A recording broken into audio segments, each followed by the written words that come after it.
Hola a todos, muy buenas tardes. Vamos a ir dando comienzo a la presentación de esta tarde.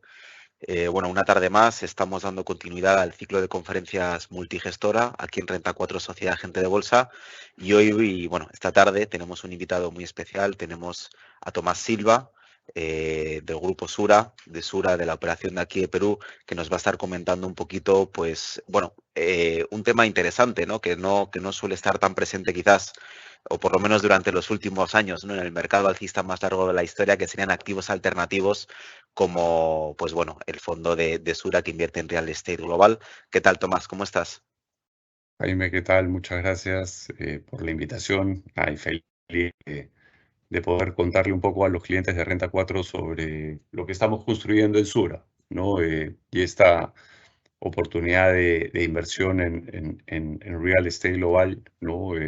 A través de nuestro fondo de fondos de Real Estate Global Income, que es un fondo que afortunadamente nos ha ido, la verdad, que bastante bien, ha agarrado mucha atracción en los 2 últimos años, sobre todo, y que creo que se ha convertido en una alternativa diversificadora muy importante para los clientes peruanos, ¿no? Para las familias de Perú, el poder tener acceso a invertir directamente en activos inmobiliarios top, ¿no? En Estados Unidos a través de gestores de primer nivel, ¿no? Correcto, sí. Y este tipo de exposición que nos da el fondo de fondos que comenta Tomás, está dentro del marco de lo que serían los activos alternativos. Yo creo que durante los últimos años hemos visto, ¿no, Tomás? Un auge importante en lo que es la demanda de este tipo de activos.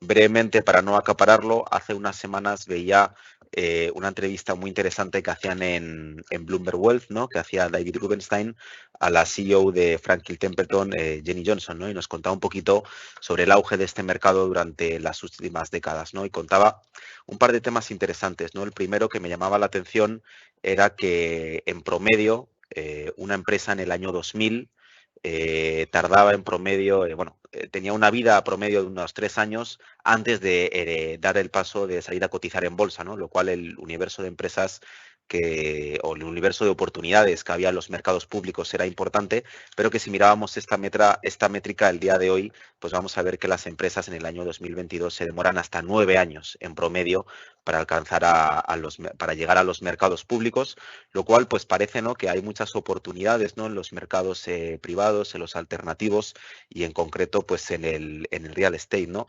Durante tu trayectoria, Tomás, ¿cómo has ido viviendo tú el auge de este tipo de activos y cómo lo veis desde Sura, ¿no? Porque yo creo que Sura es un referente a nivel mundial, a nivel latinoamericano, para invertir en activos de clase mundial, y yo creo que sí, durante los últimos años se ha puesto un foco importante, ¿no?, en que inversores y familias pues puedan acceder a este tipo de mercados, a este tipo de productos, ¿no? ¿Cómo lo has vivido tú, este auge de los alternativos durante estos últimos años? Mira, Jaime, es súper interesante esto que estás comentando, porque lo que estamos viviendo en realidad, creo yo, es un proceso de democratización de las inversiones alternativas, ¿no? Antes, para poder invertir en este tipo de activos, ¿no? Llámese real estate, private equity, deuda alternativa, infraestructura, necesitabas muchos millones, ¿no? Normalmente eran únicamente inversionistas institucionales, fondos de pensiones, compañías aseguradoras, los clientes ultra high net worth, ¿no? Familias que tenían decenas de millones de dólares eran las únicas las que realmente podían acceder a este tipo de inversiones que terminan de alguna manera de complementar un portafolio de inversión, ¿no? Y esto es algo que es importante que, digamos, nosotros como inversionistas entendamos, ¿no? La importancia de lo que nosotros llamamos el asset allocation estratégico, ¿no? La estructuración de un portafolio de manera estratégica, no tanto táctica, sino más estratégica en el sentido de poder acceder a distintos tipos de activos descorrelacionados entre sí, que puestos juntos en un portafolio nos ayuden a conseguir en el mediano y largo plazo, ¿no?, tu objetivo de inversión, considerando tu perfil de riesgo, el objetivo de inversión que tú tienes, obviamente la disponibilidad de dinero, ¿no? Eh, pero esto es lo que nosotros lo llamamos, digamos, los building blocks, ¿no? Las piezas del rompecabezas, los ladrillos que necesitamos para construir una pared, ¿no?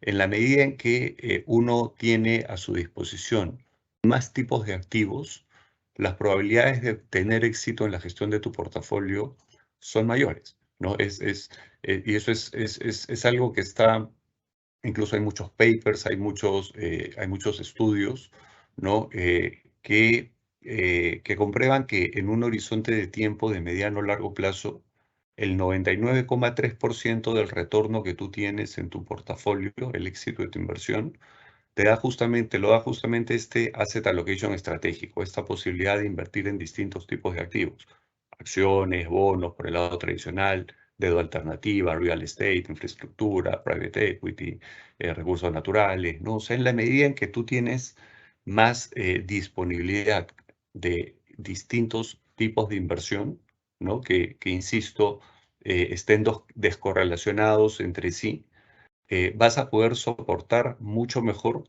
coyunturas de mercado como las de este año, ¿no? Este año ha sido un año complicado, retador para la renta variable, para la renta fija, ¿no? Entonces, si uno básicamente tiene en su cartera activos tradicionales, acciones y bonos, ha sido un año que difícilmente tenía cómo poder terminarlo en azul, ¿no? En cambio, si a esos activos les agregas real estate privado, infraestructura, deuda alternativa, no deuda tasa flotante que se beneficia con las subidas de tasas de interés, las probabilidades que tú tienes de ganar dinero son mucho mayores, ¿no? Insisto, 99,3% de tu retorno te lo da este asset allocation estratégico, solo 0,4% te aporta el táctico, ¿no? El tratar de estar haciendo rebalanceo, ¿no? De sobreponderar una región, subponderar otra, ¿no? Y solo 0,3% el security selection, ¿no? Tratar de encontrar el activo invertible correcto que le gane al resto, ¿no?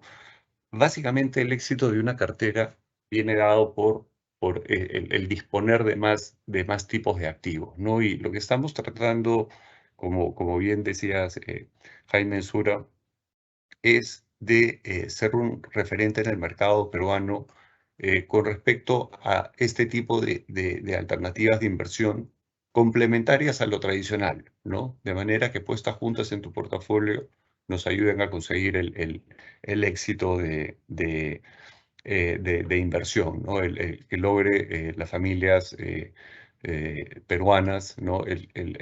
Puedan conseguir el objetivo financiero que se plantearon a la hora de estructurar tu portafolio. Correcto. Yo creo que desde los años que serán los 40 o los 50, ¿no? Que surge esta teoría moderna del portafolio y yo creo que la industria profesional de activos empieza a calar la idea y a adoptarse la práctica de la diversificación. Desde ese momento hasta, bueno, no sé si hasta el día de hoy, pero durante muchas décadas yo creo que la industria se ha apoyado mucho en este modelo del 60-40, que bueno, históricamente ha funcionado bastante bien, pero sí es verdad que si nos centramos en años como el actual y unos poquitos años realmente en los últimos 100 años quizás, ¿no? Pero quizás ya se queda un poco cojo, ¿no? Quizás hace falta un poquito más de diversificación, pensar de otra forma, porque bueno, al final yo creo que los retornos de acciones y bonos sí están diversificados, pero bueno, tienden a estar correlacionados también, ¿no? Entonces ahí, sí, como dices, ¿no? Entran ya un poco de otro tipo de alternativos, ¿no? El real estate, materias primas, bueno, pues varios tipos de deuda, el private equity, vamos a conseguir descorrelacionarlos todavía más del mercado, logrando ese tipo de retornos adecuados a nivel de riesgo que estamos dispuestos a asumir, ¿no? Y entonces es un poquito el auge, ¿no? de los activos alternativos que yo creo que a día de hoy pues está cada vez más de moda, ¿no? Había también una métrica interesante que lanzaban durante esta entrevista, ¿no?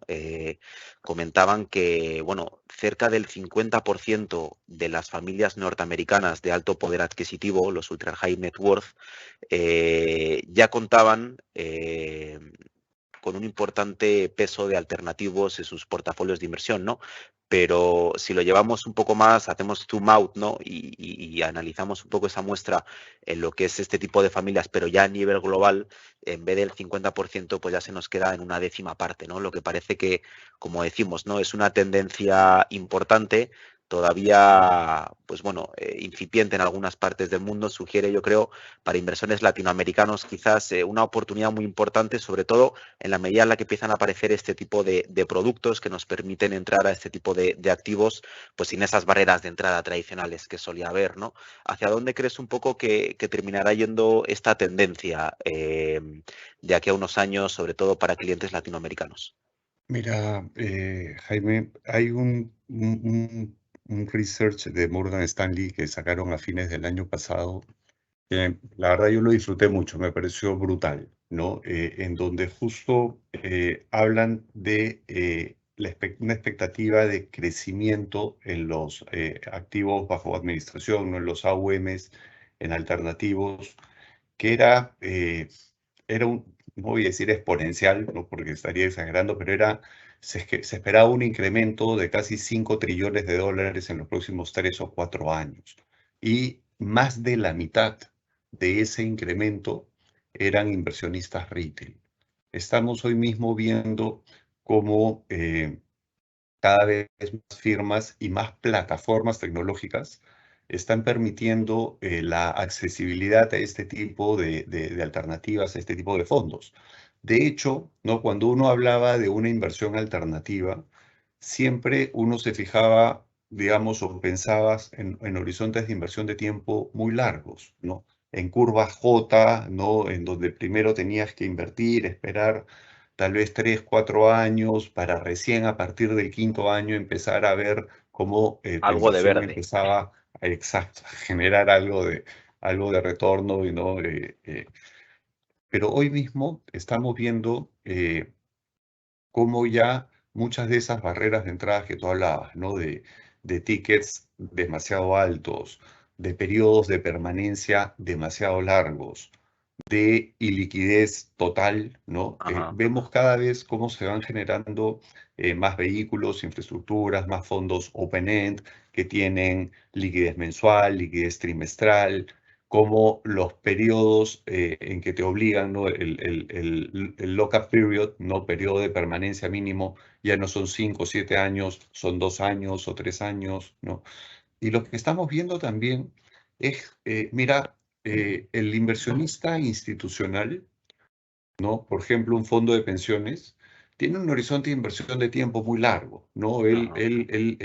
Digamos, el fondo administra el dinero de personas que pueden empezar a trabajar, digamos, a los 22, 23 años, y van a tener el dinero administrándolo por 30, 40 años, ¿no? Entonces, los fondos de pensiones normalmente tienen un horizonte de inversión. Tener un horizonte de inversión tan largo, están dispuestos digamos, a soportar periodos de inversión mucho más largos con tal de generar retornos mayores. Y su objetivo de inversión viene básicamente relacionado con la apreciación de capital en el largo plazo. En cambio, el inversionista natal, el retail, normalmente prefiere horizontes de inversión mucho más cortos, prefiere inversiones menos volátiles, que te generen renta, ¿no? Y dentro de cada uno de los distintos tipos de activos alternativos, hay distintas también estrategias que son más, solo usamos una palabra que es suitable, ¿no? Son más adecuadas para un inversionista retail, que es lo que puede ser una estrategia un poco más agresiva, que normalmente es para otro tipo de inversionista. Te pongo un ejemplo, ¿no? En real estate, tú tienes distintas estrategias que pueden seguir los fondos. Puede ser un fondo de estrategia core, que invierte básicamente en activos ya consolidados, terminados, alquilados, ¿no? Que te generan renta en locaciones prime. Tienes fondos con estrategia Core Plus, ¿no? En donde igual normalmente los activos ya están consolidados, te generan rentas, probablemente no son locaciones tan prime como en las Core, ¿no? Puedes tener una estrategia Value Add, ¿no? Añadir valor, en donde puedes terminar invirtiendo en un activo que a lo mejor hay que ponerle un poquito más de dinero para modernizarlo, para terminar de, como su nombre dice, agregarle valor y hacerlo más sexy como para que no solo veamos una apreciación en el valor de la propiedad, sino eventualmente te ayuda a que también la ocupación suba, ¿no? El nivel el porcentaje de ocupación de inquilinos que tengas en el activo suba también en la medida en que mejoras la calidad del activo. Y tienes estrategias oportunísticas, que es desarrollar un proyecto, ¿no? Y tú asumes todo ese riesgo de ejecución del proyecto, que no hayan retrasos, ¿no? En los plazos de ejecución, permisos, riesgo comercial, ¿no? Entonces, lógicamente, mientras uno vaya asumiendo más riesgo en la estrategia que sigue, la tasa de retorno también y los plazos de inversión van a ser distintos. Un fondo oportunístico, ¿no? Uno debiese pensar en un horizonte de inversión más largo y claro, como estás asumiendo mucho más riesgos, vas a exigir una tasa esperada o proyectada mayor que lo que sería en un fondo core, en donde estás comprando un activo top prime que tiene un 94% de ocupabilidad, que ya te genera rentas, ¿no? Entonces, dentro de cada tipo de activo tienes distintas estrategias, ¿no? Y es importante para un inversionista el entender cuál es la estrategia que está siguiendo el fondo en el que uno invierte. Les pongo el ejemplo de nuestro fondo de real estate. Nosotros evaluamos múltiples gestores, ¿no? Estamos permanentemente analizando eh, cuáles pueden ser gestores correctos que tengan los activos correctos, que añadan valor y complementen lo que ya tenemos en nuestro fondo. Pero siempre nos movemos en estrategias core, core plus, un poco de value add. Nosotros en nuestro fondo, por ejemplo, no invertimos en una estrategia oportunística, no hacemos desarrollo. ¿Por qué? Porque no conversa con el perfil de lo que nosotros queremos. Nosotros queremos un fondo que nos genere renta, ¿no? Que nos genere una buena distribución vía alquileres de los activos, que nos proteja el poder adquisitivo del dinero, que podamos tener una apreciación razonable de las propiedades, ¿no? En el mediano plazo y que nos proteja de coyunturas como la que tenemos ahorita, ¿no? Coyunturas inflacionarias. De hecho, en esta coyuntura que ha sido tan complicada para los mercados tradicionales, nuestro fondo ha rentado más de 20% el año pasado y en los primeros 9 meses está cerca de 14% arriba, ¿no? Justamente porque hemos logrado, digamos, poder capitalizar toda esta subida que hemos visto en algunos nichos, ¿no? Sobre todo industrial, logística y inmuebles multifamiliares para alquiler, ¿no? En Estados Unidos, que son los que han liderado las subidas de los índices de real estate en Estados Unidos. Nosotros no, por una evaluación que habíamos hecho, nosotros no queríamos estar muy expuestos, por ejemplo, a centros comerciales, a retail, no queríamos estar muy expuestos a oficinas, porque son sectores en donde ahorita, digamos, estás enfrentando retos, desafíos, ¿no?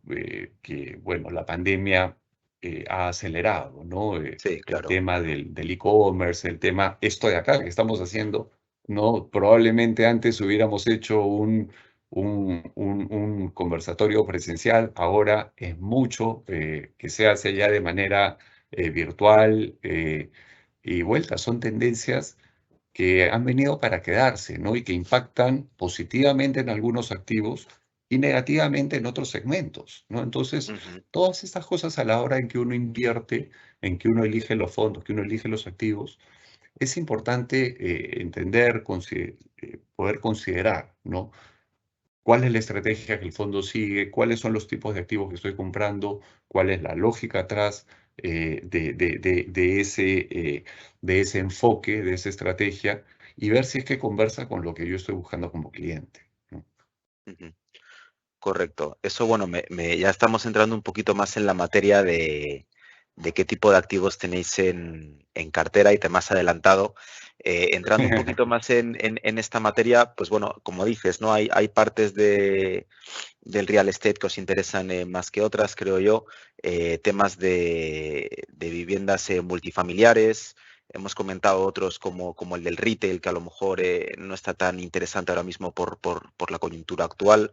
Me gustaría que nos contaras un poco más, sobre todo, ¿no? Esa parte que tenéis en vivienda multifamiliar y luego quizás migrarlo un poco hacia otras cosas que hemos venido comentando, ¿no? Como la demanda de real estate más logístico, ¿no? Casos sonados como Amazon, no por la parte tanto logística, sino quizás por el tema de Amazon Web Services, también Microsoft con Azure por ahí, creo que son temas prometedores, ¿no? Pero bueno, volviendo la vista al multifamiliar, contarnos un poquito más del tipo de activos que tenéis en cartera a nivel geográfico, hemos estado un poco comentando Estados Unidos, quizás hay algo más fuera de ahí. Mira, te comento un poco, Jaime, y te agradezco la pregunta, ¿no? Porque parte de lo que nosotros hicimos a la hora de analizar los muchos gestores que vimos era justamente ver cuáles tenían una visión de la realidad de lo que está pasando en Estados Unidos, que converse un poco con lo que nosotros pensamos y hacia dónde es que podían darse las oportunidades en real estate, ¿no? En el caso de Oaktree, ¿no? Que es el primer fondo en el que nosotros invertimos, ellos tenían una sobreponderación, un sesgo importante a todo lo que es activos multifamiliares en los estados de alto crecimiento demográfico en Estados Unidos. Y aquí es importante entender eh, qué es lo que está atrás de por qué elegir ese tipo de activos. En Estados Unidos, lo que hemos visto en los últimos 20 años es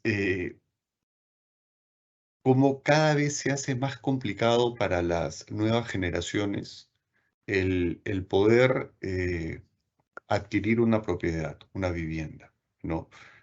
Si nosotros vemos números, digamos, del 2000 y los comparamos con la realidad hoy, vemos que el salario real se incrementó más o menos de poco menos de $32.000, la mediana de salario en Estados Unidos, a más o menos $36.000. Es decir, un incremento de 12%.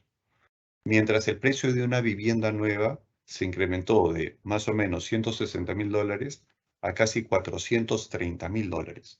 O sea, mientras el salario incrementa a 11-12%, el valor de las propiedades se multiplicó por 150%, subió 150%.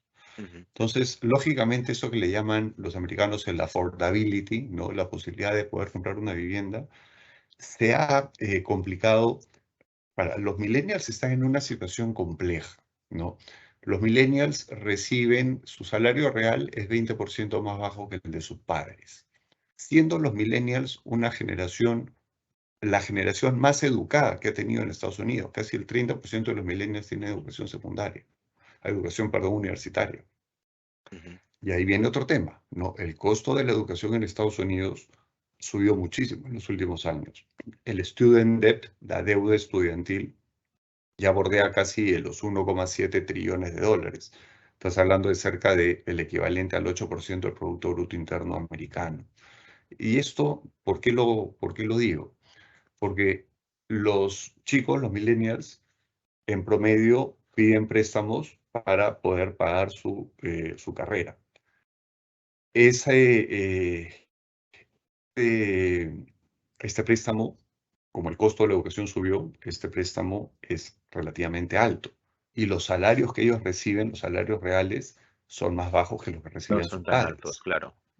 Ergo, mira, hay un paper de la Reserva Federal que te habla que en promedio los millennials van a estar hasta los 41 años trabajando básicamente para poder pagar la deuda estudiantil.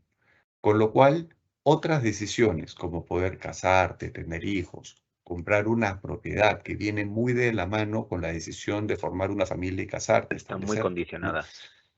Claro, están condicionadas y las vas pateando, ¿no? Esto tiene impactos demográficos también, ¿no? En el envejecimiento de la población, ¿no? Y cosas así, pero tiene un impacto, pues, real, ¿no? En el mercado de viviendas de Estados Unidos. Los millennials, hay estudios que te dicen que el 54% nunca va a poder acceder a un crédito hipotecario. El 33% nunca va a poder juntar para la cuota inicial de una propiedad, ¿no? En Estados Unidos, la mediana de edad de gente que compró una propiedad el año pasado fue de 47 años. O sea, 47 años recién para comprar una propiedad. Cuando hace 20 Ahorrando hasta años, los 47 para comprarte ah, el depa. cuando antes eran los 31 años. Entonces, todo esto es importante entenderlo. Esto es un tema sociodemográfico, económico, que es una realidad y que afecta al Producto Bruto Interno y a la expectativa de Producto Bruto Interno de Estados Unidos en el largo plazo. Si uno ve, hay una entidad que es el Congressional Budget Office, ¿no? La oficina presupuesto del Congreso de Estados Unidos. Su expectativa de crecimiento para la economía americana en el largo plazo está en torno del 1,7%, ¿no? Antes Estados Unidos te podía crecer 3, 4, Ujú. 4,5%. Hoy no. Hoy PIMCO acuñó una frase que se llama el New Normal, ¿no? La nueva normalidad de la economía americana, que va a ser crecimientos entre 1,5 y 2. Y mucho tiene que ver todo este tema demográfico, ¿no? Y todo esto que estamos hablando. ¿No? Tiene que ver con la repartición de la riqueza, caída de los salarios, el 10% que más gana recibe el 50% del total de salarios. Y es una situación complicada en donde la mitad de la población americana detenta solo el 2% de la riqueza, ¿no? Y el 10% Ujú. que más tiene detenta el 73%. Entonces, todo esto es importante entenderlo porque te da este contexto de por qué está pasando lo que está pasando en el mercado de viviendas de Estados Unidos. ¿Qué es lo que hacen las familias, los millennials? ¿No? Migras de los estados donde el costo de vida es más alto, Nueva York, Washington, hacia los estados donde el costo de vida es más barato. Por ejemplo, Texas, te vas a Houston, ¿no? En los suburbios de Houston, uno puede alquilar una propiedad a un precio que es menos de la mitad del promedio de Estados Unidos. Entonces, las familias, ¿no? Los millennials, dado que no puedes comprar una casa, ¿qué haces? Alquilas y migras a estados donde el costo de vida es más barato, te vas a los suburbios, ahí los suburbios de Houston, por ejemplo, y hablo de justo del caso de Houston porque ahí Oaktree tiene inmuebles multifamiliares, ¿no? Es precioso. Yo he tenido la suerte de pasearme por ahí, ¿no?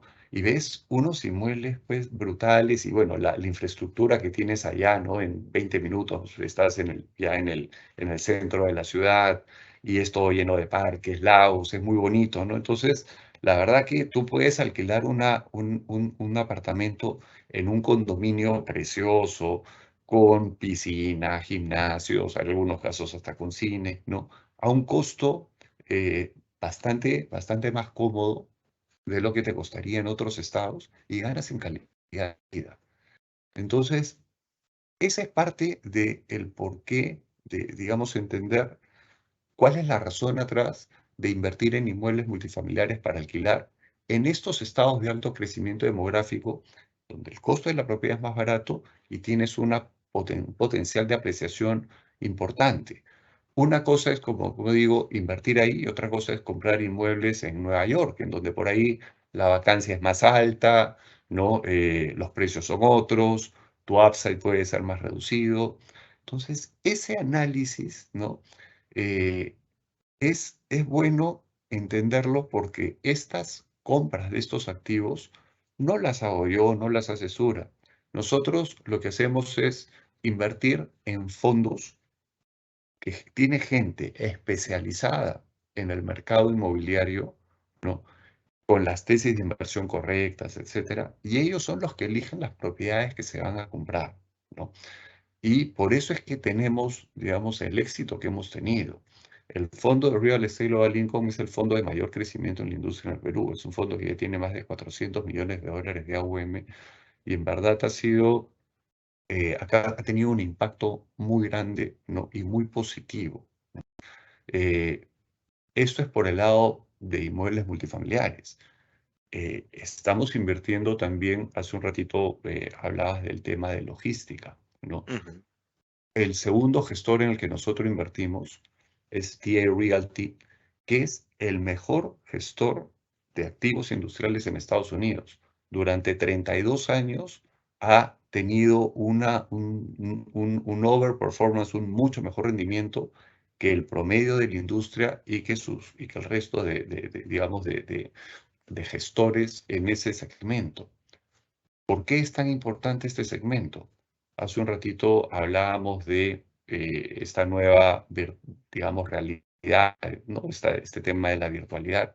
El Y mundo que, más Jaime, digital, el mundo más remoto, mira, este efectivamente. aparatito, ¿no? Nos ha cambiado la vida a todos de una Ajá. manera brutal.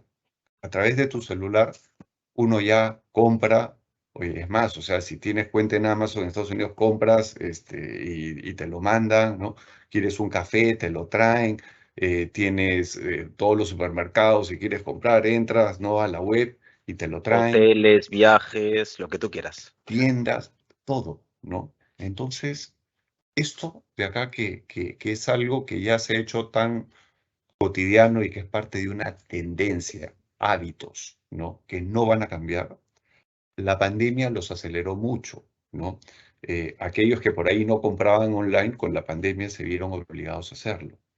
En Estados Unidos eh, ya mira, antes de la pandemia, tú tenías 11 o 12% de todas las compras minoristas, ¿no? Del total de compras minoristas, solo el 11 o 12% se hacían por comercio electrónico.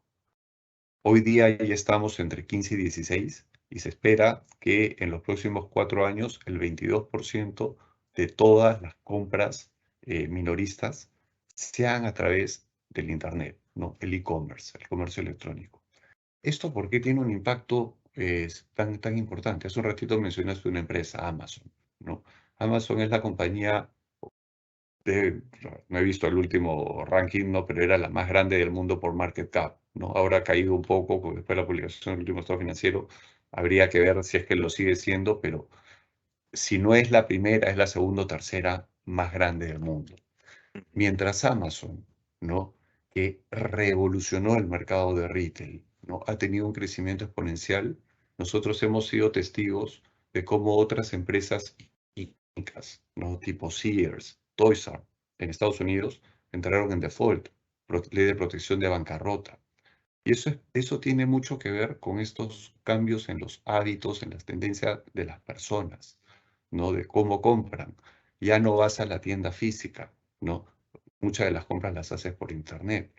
Y eso tiene un impacto directo en cómo las empresas hoy tienen que adaptarse. Cada vez necesitas menos locales físicos y necesitas más espacio de almacén, logística, ¿no? Para tener la mercadería, ¿no? Y poder distribuirla al cliente final que te lo pide por internet. Estos grandes almacenes logísticos, grandes centros que tienen que estar correctamente ubicados, cerca de puertos, aeropuertos, de troncales de carreteras para la distribución.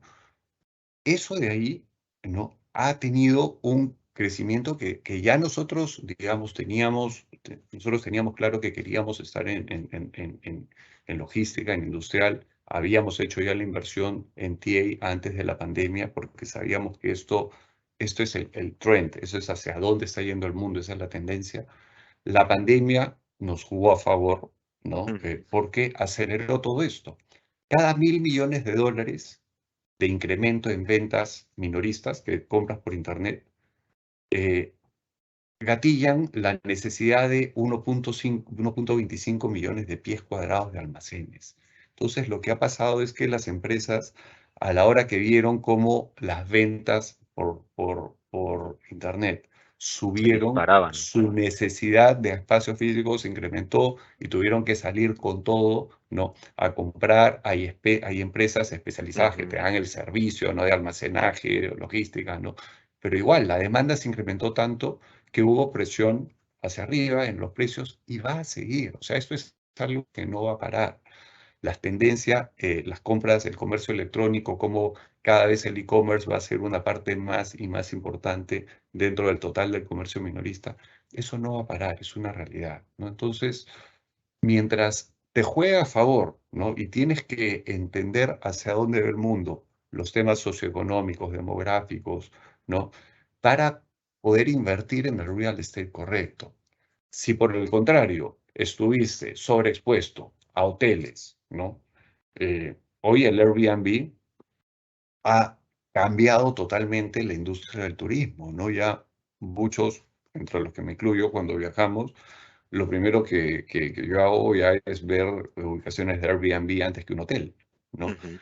Entonces, eso impacta en la ocupación de los hoteles, en los negocios, ¿no? En la valorización de la infraestructura física, ¿no? Lo mismo con las oficinas, con la nueva virtualidad, lo mismo que habíamos hablado del retail, ¿no? De las tiendas comerciales. Entonces, hay sectores que se favorecen y hay otros que no. Si uno invirtió en el fondo incorrecto, no vas a haber capturado si estuviste invertido en hoteles, centros comerciales, oficinas. Claramente no estás en el activo correcto inmobiliario, ¿no? Entonces, por eso les decía al comienzo que es importante entender cuál es la tesis de inversión que hay atrás de los fondos en los que uno invierte y entender si es que el enfoque es un enfoque estructural de tendencias, lo cual te garantiza que en el mediano y largo plazo vas a seguir capturando los retornos a partir de estar invertido en los activos correctos, ¿no? Eh, y eso es un poco lo que nosotros hacemos, ¿no? Hoy mismo estamos también ya invirtiendo en otros dos gestores, en Harrison Street y Carlyle, que nos dan exposición a lo que se llaman estrategias nicho, estrategias de real estate alternativo, ¿no? Que eso es un mundo, la verdad, distinto, atrapante, y es en donde se espera que venga el mayor crecimiento de los AUMs, de los dineros administrados por gestores inmobiliarios en Estados Unidos, ¿no? Eh, Claro, ahí entiendo que es un poco ujú, donde un inversor realmente debe estar ahora mismo posicionado, ¿no? Comentabas al principio que, bueno, una cosa es comprarse un departamento en Nueva York, ¿no? Yo creo que, pues eso, ¿no? No sé, comprar propiedades en Daso, ¿no? O en el Paso de la Castellana en Madrid y tal, realmente no hace falta una tesis de mercado muy fuerte, un expertise tal para poder acometerlo. Para estas nuevas tendencias que hemos venido comentando, que al final pues oye, es un tema de digitalización, son cambios demográficos en el comportamiento de los consumidores. No solamente la digitalización es algo puramente tecnológico, no solamente es Microsoft, ¿no? Sino que ujú. trasciende también en un plano de activos reales de parte de este tipo de proveedores.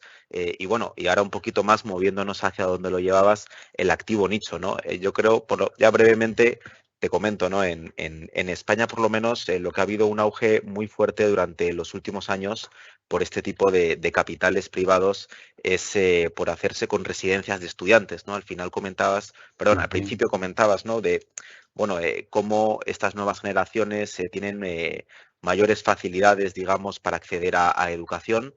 Muchas personas tienden a migrar a otro tipo de ciudades para estar estudiando y bueno, pues las residencias, como fue en el caso de España, si bien ya el concepto existía hace mucho tiempo, que empezaran a entrar inversores fue algo relativamente novedoso con muchísima demanda, ¿no? Seguramente dentro del mundo de real estate nicho, además de residencias de estudiantes, habrá muchas otras cosas, ¿no? ¿Hacia dónde crees que un inversor debería, a través del fondo, ¿no? Ganar exposición de cara a futuro? Mira, has puesto el punto tal vez creo que neurálgico de hacia dónde va el real estate hoy mismo en el mundo. Estas estrategias nicho, cuando hablamos, digamos, solo como para que se termine de entender, ¿no? Uno cuando analiza fondos de real estate, normalmente te presentan la exposición en cuatro sectores, ¿no? Sector retail, ¿no? Centros comerciales, oficinas, inmuebles multifamiliares y activos industriales. Pero hoy mismo ya hay 13% del total del dinero que gestionan los fondos inmobiliarios privados invertido en otro tipo de estrategias. Viviendas para estudiantes, viviendas para adulto mayor, consultorios médicos, lo que llaman los medical office buildings, data centers, algo que se llama self-storage, ¿no? En Estados Unidos los apartamentos son pequeños, ¿no? La gente normalmente alquila departamentos con espacios reducidos, ¿no? Pero uno a través de la vida vas acumulando pues cositas, vas comprando, ¿no? Y a veces ya no te entran en el apartamento y necesitas un espacio donde poner tus cosas, ¿no? Y hay desarrollos de esto que se llama self-storage, de espacios que te los alquilan básicamente para que puedas guardar ahí tus pertenencias, ¿no? Y tienen, bueno, las condiciones climáticas adecuadas, ¿no? Para poder para que tus cosas no se malogren, ¿no? Y eso es algo que, dada esta realidad de espacios cada vez más reducidos, de departamentos cada vez más reducidos, esto es algo que ha agarrado también mucha atracción, ¿no? Entonces, hay algo, una estrategia nicho que a mí, digamos, como tesis, yo la encuentro muy atractiva y que uno de los fondos en los que invertimos, que es Carlyle, tiene 25% en lo que se llama manufactured housing, ¿no? ¿Esto qué significa, no? Estas viviendas prefabricadas. Dado que en Estados Unidos el costo de una propiedad nueva, de una casa nueva, te puede costar más de $420,000, ¿no? Hay mucha gente de la clase media, media baja, que opta por comprar viviendas prefabricadas, ¿no? Que te pueden costar entre 100 y $150,000 y de hecho también te dan créditos para comprar esas propiedades y que te las arman como Legos, no van camiones y en una tarde te las arman como Legos, ¿no? Y Ajá. son casas, digamos, en donde que son viviendas que están agarrando cada vez una atracción mayor y es una solución de vivienda para muchas familias que no pueden comprar una casa, digamos, una propiedad por el costo que tiene. Ahora, tú necesitas un lugar donde poner la casa, ¿no? No puedes poner tu casa prefabricada en el medio de la calle, ¿no? Ujú. Entonces, los fondos, ¿qué hacen, no? Igual en los suburbios de las ciudades hacen unas habilitaciones espectaculares, la verdad, y te alquilan el espacio para que tú pongas tu casa y ellos te arman espacios comunes, vuelta, ¿no? Laguitos, gimnasios, salas de juegos de mesa, ¿no? Y tú alquilas el espacio para poner tu casa prefabricada. Y normalmente ese espacio tú lo alquilas en promedio entre 7 y 10 años, ¿no? Entonces tú tienes un inquilino que te va a generar una renta por un contrato a largo plazo y que tú lo vas ajustando por la inflación, ¿no? Y en la medida en que tú haces pues todo ese desarrollo, el valor de la propiedad gana valor y encima, como tú, digamos, tú como fondo, tú no eres dueño de la vivienda, sino la vivienda es de las personas, no te tienes que encargar del mantenimiento ni nada de la propiedad, o sea, tus costos son más bajos, ¿no? Lo cual hace que tus márgenes sean pues muy interesantes, ¿no? Ujú. Entonces, este tipo de soluciones, ¿no? También entran dentro de esta parte de estrategias nicho. Hablábamos hace un rato de estas ciudades de alto crecimiento demográfico, ¿no? De costo de vida más barato y alto crecimiento demográfico. Como mucha gente migra, pues empiezan también a emerger otras necesidades, ¿no? Salud, ¿no? Tú necesitas más población, más doctores, ¿no? Y hay estos medical office buildings, ¿no? Y edificios con consultorios médicos en estas ciudades, ¿no? Igualitos son contratos de alquiler normalmente de plazos más largos. Todo este tipo de cosas, Jaime, no están correlacionadas con el crecimiento de la economía, ¿no? La economía no le puede ir bien, como estamos, digamos, ahorita en estas épocas, ¿no? De desaceleración económica, temores de recesión, ¿no? Pero todas estas estrategias nicho no dependen de la actividad económica, sino dependen más de factores demográficos, ¿no? Ujú. Entonces, se espera que esto que ahora representa solo el 13% del total de la AUM, para el año 2030, el 50% de la AUM, de las inversiones en real estate, terminen yéndose hacia estas estrategias nicho. Data centers, self-storage, viviendas estudiantiles, viviendas del adulto para adulto mayor. Dentro del adulto mayor tienes varias clasificaciones. Tienes el senior housing, tienes el active adult, el adulto activo, ¿no? En Estados Unidos hay edificios en donde únicamente pueden estar inquilinos que sean mayores, por ejemplo, de 55 años, ¿no? Si tienes menos de 55 años no puedes alquilar ahí. Si Caray. tienes hijos no puedes alquilar ahí, ¿no? Ahora, normalmente le alquilan activo a adultos entre 55 y 65, 70 años. Adultos que todavía están jóvenes, que ya digamos, se retiraron, que ya sus hijos crecieron, ya se fueron de la casa y ellos quieren disfrutar de la vida, ¿no? Por eso es el adulto activo, ¿no? Ujú. Muchos de estos desarrollos, por ejemplo, ¿no? Carla, están en Las Vegas, ¿no? En lugares así donde hay vida nocturna, ¿no? Y estas personas, estas parejas o estas personas, no quieren, pues, quieren eventualmente levantarse tarde, no quieren escuchar el llanto de un bebé, de un niño, niños gritando, tampoco quieren tener al costado a un pariente, a una persona, digamos, mayor que esté con su respirador artificial, con enfermeros, ¿no? O sea, Ajá. ellos quieren, ¿no? Es un edificio con áreas comunes, ¿no? Para que se encuentren las personas que están básicamente en esa misma etapa de su vida, en ese mismo plan, como decimos acá en Perú, ¿no? Ujú. Hay otras, ¿no? Y estas personas no requieren, por ejemplo, enfermeros, eventualmente no te exigen servicios de limpieza, de lavandería, ¿no? Ellos se lo hacen, ¿no? Ellos se tienen su cama, se limpian su departamento. Hay otra estrategia, ¿no? El senior housing, que ya son personas un poco más mayores, que necesitan cuidados, eventualmente ahí tercerizas y contratas enfermeros, ¿no? Primeros auxilios, los espacios son distintos, ¿no? Entonces son estrategias, ¿no? Hay el senior housing, el active adult, hay todo un mundo en este segmento de estrategias nicho que si, digamos, ¿no? Uno es capaz de entenderlo e invertir en los gestores adecuados. Nosotros estamos invirtiendo en los dos mejores gestores de estrategias nicho, en los dos mejores fondos de la industria, ¿no? Que es de Carlyle y uno que es de Harrison Street, ¿no? Que son, la verdad, que espectaculares y complementarios, ¿no? Y esto se suma, ¿no? A Oaktree, a TA, o sea, los inmuebles multifamiliares, logísticos. Mira, yo lo que siempre les digo a las personas, ¿no? Eh,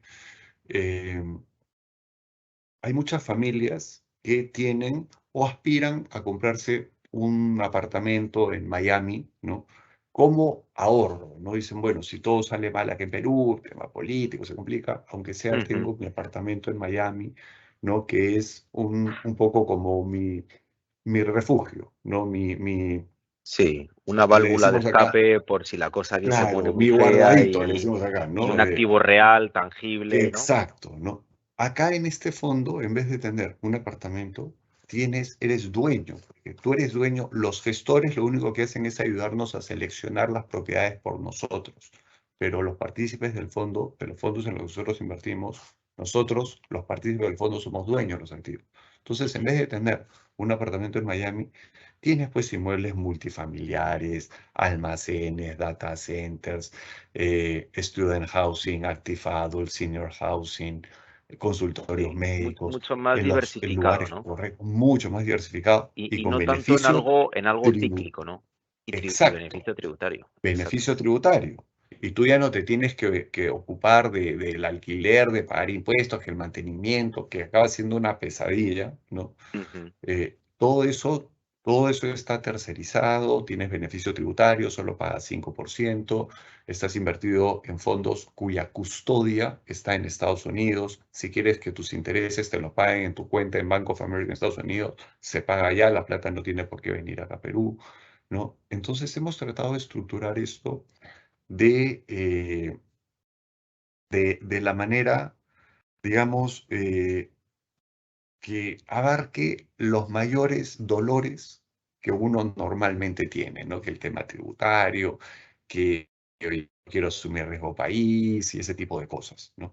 Ujú. Y por $50.000 puedes ser dueño, pues, o sea, en vez de tener que juntar mucho más dinero para comprarte el apartamento en Miami y con todos los gastos, costos, y impuestos, etcétera, ¿no?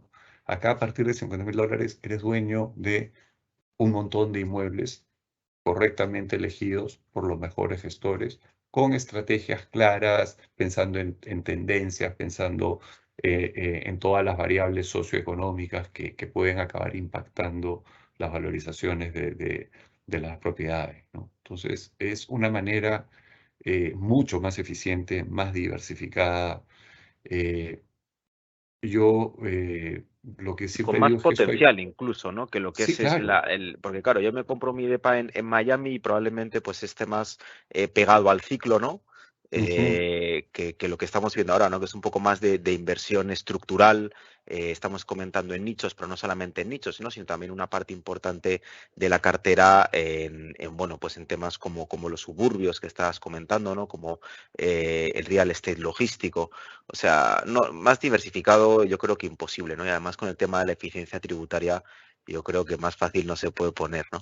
Jaime, y vuelta, ¿no? Si esto tú lo complementas en tu portafolio, ¿no? Con acciones diversificadas globalmente, bonos diversificados globalmente, deuda alternativa, ¿no?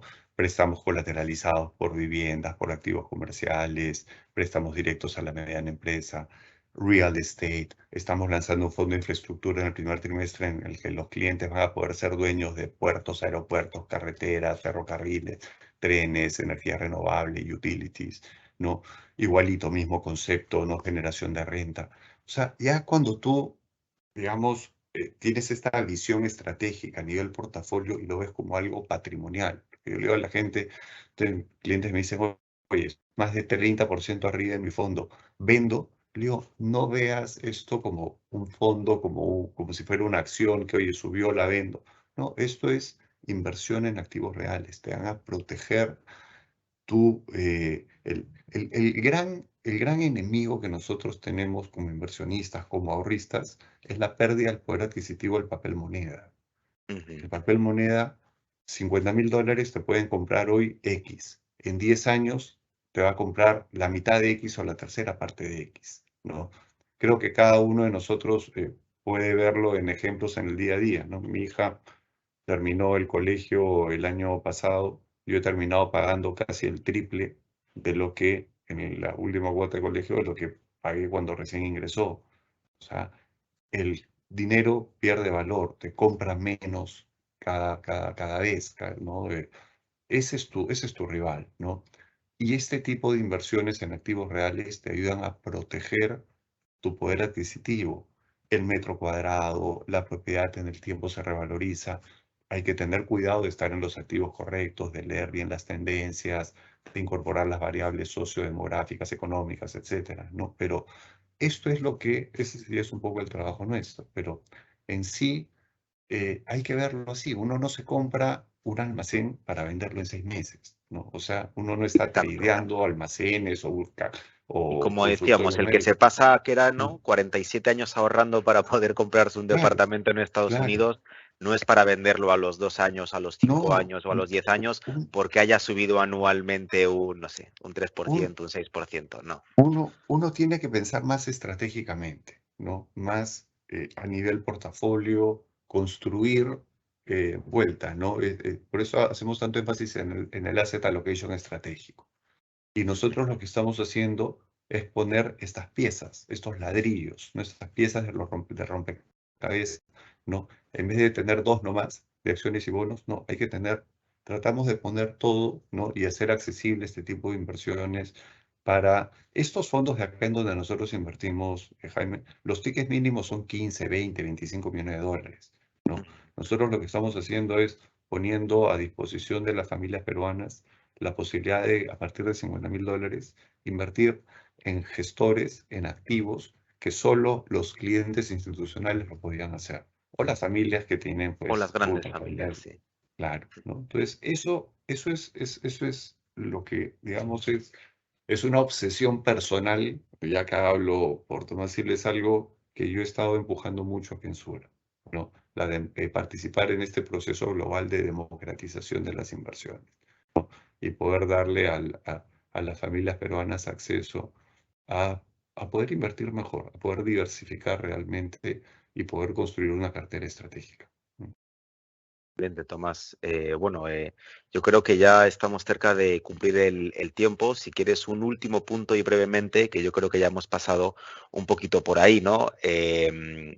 Yo creo que hablando con clientes hay algunos titulares, ¿no? Que se están Ujú. ahí mostrando, como diciendo, oye, ¿cómo veis el mercado inmobiliario en Estados Unidos? Yo creo que por el lado del departamento, algo más cíclico y tal, porque salen este tipo de titulares, ¿no? Viendo cómo la tasa del crédito hipotecario está llegando a, pues bueno, a niveles altos y pues se hacen algunas menciones o comparaciones a la época 2008, ¿no? Yo creo que parte de este presunto riesgo, ¿no? De este temor que puedan tener algunos inversores ya se ha disipado, no es un tema cíclico, es un tema más estructural y por ese lado estamos ahí bastante más protegidos porque, bueno, lo estructural no es que vaya a desaparecer de la noche a la mañana, ¿no? O sea, no es Y tanto hay, como el cíclico, ¿no?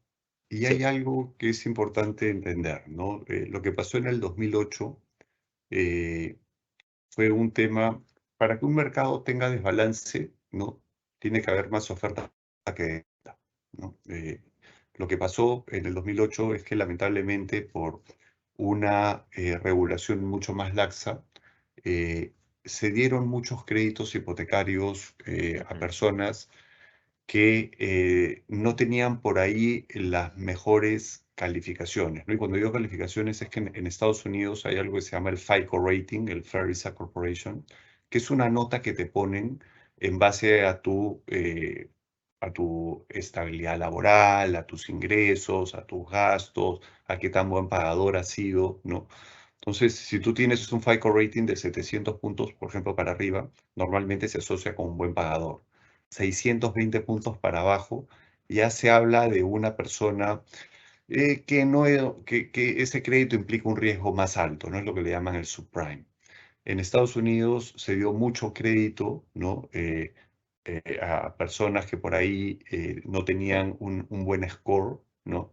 E incluso se prestaba dinero sin que tuviesen que poner gran cosa de cuota inicial, un down payment de 5% nomás, ¿no? Entonces, hubo una construcción exagerada de viviendas, la demanda se multiplicó también por estos créditos, digamos, dados a estas personas y la gente pedía dos, tres, cuatro, se compraban cuatro departamentos, ¿no? Gente que no tenía buen score y te prestaban plata. Entonces se armó la verdad, una demanda que era ficticia, ¿no? Entonces, la ley Dodd-Frank, una vez que pasó lo de Lehman Brothers y todo lo que nosotros conocemos, la ley Dodd-Frank cambió mucho esto, ¿no?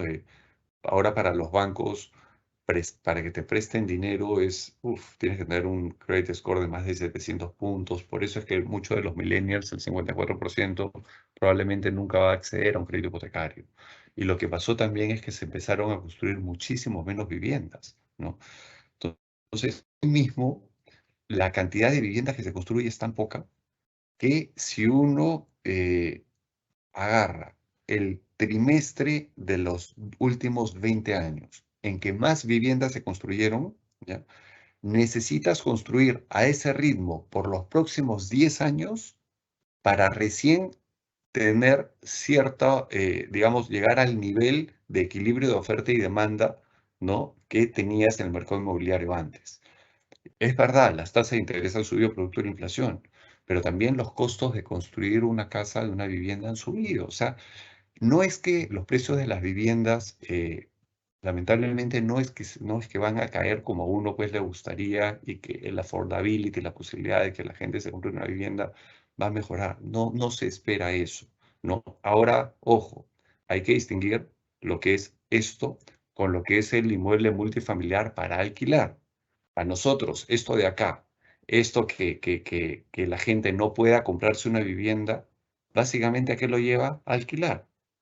Entonces, el multifamily para alquiler se termina viendo beneficiado de esta lamentable coyuntura de imposibilidad para muchas familias americanas de poder comprar una vivienda porque no la pueden no la pueden ahorrar, no la pueden pagar, ¿no? Entonces, tienes que alquilar, ¿no? Mira, para que tengas una idea, cómo esta subida del crédito hipotecario, esta tasa, impacta tanto, ¿no? Normalmente, la diferencia que tú tenías, ¿no? Entre pagar tu cuota de crédito hipotecario y alquilar, era más o menos alrededor de $300, ¿ya? Era lo que te costaba, lo que tú pagas de alquiler. Ya, si yo hubiera pedido un crédito hipotecario, pongo el 20% inicial y financio la diferencia, ¿no? Imagínate si el alquiler me cuesta 1.000, el crédito hipotecario, la cuota te costaba 1.300, 1.400. Hoy día el diferencial entre alquilar y pagar la cuota del crédito hipotecario, producto de esta subida tan fuerte de tasa de interés, es casi 3 veces y media esa diferencia de lo que era antes. O sea, si antes la diferencia era $300, hoy estamos hablando de diferencias entre 1.000 y $1.200. Es decir, si alquilar me cuesta 1.000, el crédito hipotecario ya no me cuesta 1.300, 1.400, sino me cuesta 2.200. Entonces, 2.200, o sea, si ya no podía pagar 1.300, 1.400, 2.200 menos, ¿no? Ujú. Entonces, ¿qué hago? Con más razón tengo que alquilar, Hay que ¿no? alquilar. Entonces, eso es lo que también cuando veamos estas noticias hay que entender, digamos, a quién le impacta y a quién no, ¿no? Nosotros estábamos invertidos básicamente en inmuebles multifamiliares para alquiler, ¿no? Y en las zonas de alto crecimiento demográfico y en estados donde el costo de vida es más barato, ¿no? Y más bien, producto de la pandemia, se aceleró la migración, o sea, se hizo mucho más agresiva y al haber más gente, están dispuestos a pagar más cuotas de alquiler, lo cual empieza a impactar positivamente en los precios de las propiedades. Y como están a una diferencia tan grande con respecto a la mediana de precios en otros estados, pues hay un upside interesante por capturar. Por eso nuestro fondo le ha ido bien, ¿no? Porque estamos invertidos en estas tesis estructurales, ¿no? Y eso es algo que disculpen que sea tan repetitivo, pero es que es importante cuando uno hace una inversión, pensando en el mediano y largo plazo, uno tiene que abarcar todas esas variables socioeconómicas, demográficas y tendencias, ¿no? Ujú. Eh, Porque si no vamos a terminar invertidos en hoteles, en tiendas retail, en oficinas, ¿no? Y estamos contracorriente, ¿no? El mundo Ujú. está yendo hacia otro lado. Ujú.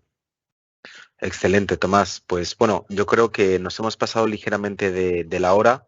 Igualmente, pues yo creo que, pues bueno, nos has arrojado bastante luz de cómo se puede invertir de una forma un poco distinta en inmuebles, ¿no? Pues un tipo de inversión tradicional en la que, pues en nuestras casas o a lo mejor muchos de nosotros tenemos una exposición directa, pero no directa a este tipo de tendencias que, como dices, ¿no? El mercado va hacia allá y yo creo que, bueno, pues comprar un departamento está muy bien, el que pueda comprarlo, ¿no? Pero realmente a la hora de invertir hay que mirar un poquito más allá. Entonces, pues para eso el fondo que tenéis vosotros de Real Estate Global, pues la verdad que está de una forma posicionado de una forma excelente, beneficio tributario, unos partners, ¿no? Que son los mejores selectores de activos en su categoría y todo ello, pues bueno, pues a través del producto local que, como decíamos, le da ese beneficio tributario, esa facilidad.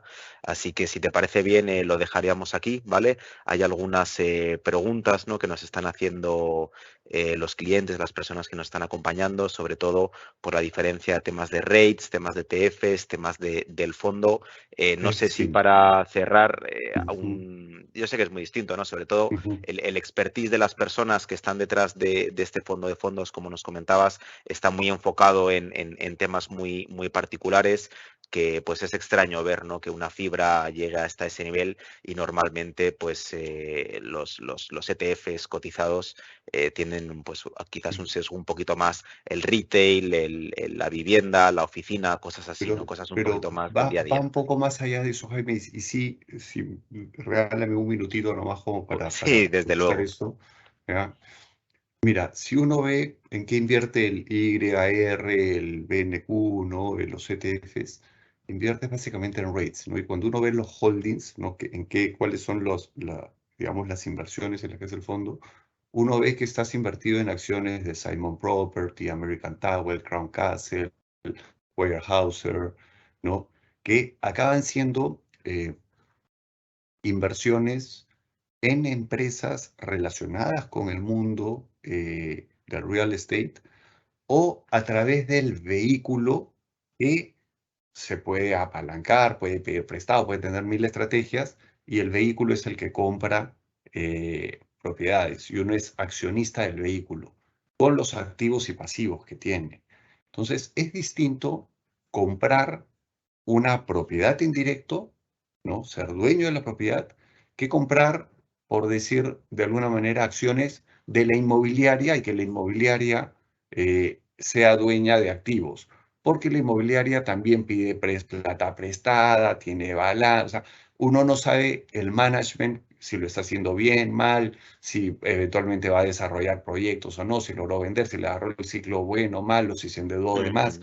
Es distinto. Una cosa es, insisto, comprar la propiedad, que es lo que nosotros hacemos, o sea, y el gestor lo único que hace es elegir por nosotros la propiedad, pero nosotros no compramos acciones del fondo, nosotros compramos las propiedades, ¿no? Y el fondo, el gestor lo único que hace es elegir, ayudarnos a elegir las propiedades correctas, ¿no? Porque tiene esa expertise que nosotros, yo puedo saber, ok, cuál es la tesis de inversión, dónde es que queremos invertir, logística, etcétera, pero elegir el almacén correcto, en el estado correcto, el lugar, o sea, ese análisis desde acá es Muy imposible que lo complicado. hagamos nosotros, ¿no? Para eso nos apoyamos en los TIE Realty, en los Carlyle, ¿no?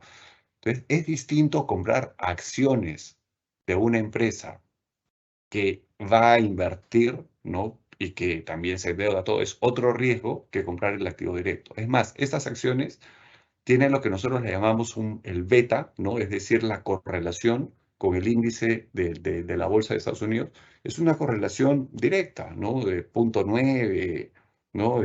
Es casi comprarte un índice, casi como comprarte la bolsa, ¿no? Es distinto. No son animales distintos, son aproximaciones distintas y por eso es importante vuelta el entender en qué invierte uno, ¿no? Lo mismo aplica para infraestructura, lo mismo aplica para deuda alternativa. Nosotros invertimos en gestores que prestan directamente el dinero y nosotros somos, o sea, damos el préstamo directo, ¿no? A empresas elegidas por el gestor. Es distinto a invertir en un fondo, un ETF, que invierte en Business Development Companies, que le llaman BDCs, que acaban siendo acciones que igualito, no eres accionista de una empresa que hace el préstamo.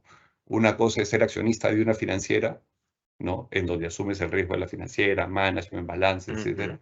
Y otra cosa es prestar directamente el dinero.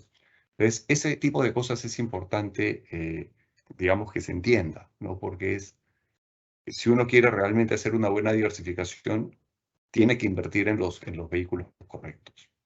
Claro, es un poco lo que pasa también con gente, ¿no? Que nos pregunta ahora que quieren invertir en oro y están pensando a lo mejor comprar Barrick Gold, ¿no? Pues Barrick realmente es el operador de la mina, te estás comprando el riesgo operativo, estás invirtiendo en el management, va mucho más allá que el propio commodity y vosotros aquí digamos que vais directamente al Total, commodity y os quitáis todo ese total. riesgo de management, riesgo operativo, riesgo de pasivo, de todo, ¿no?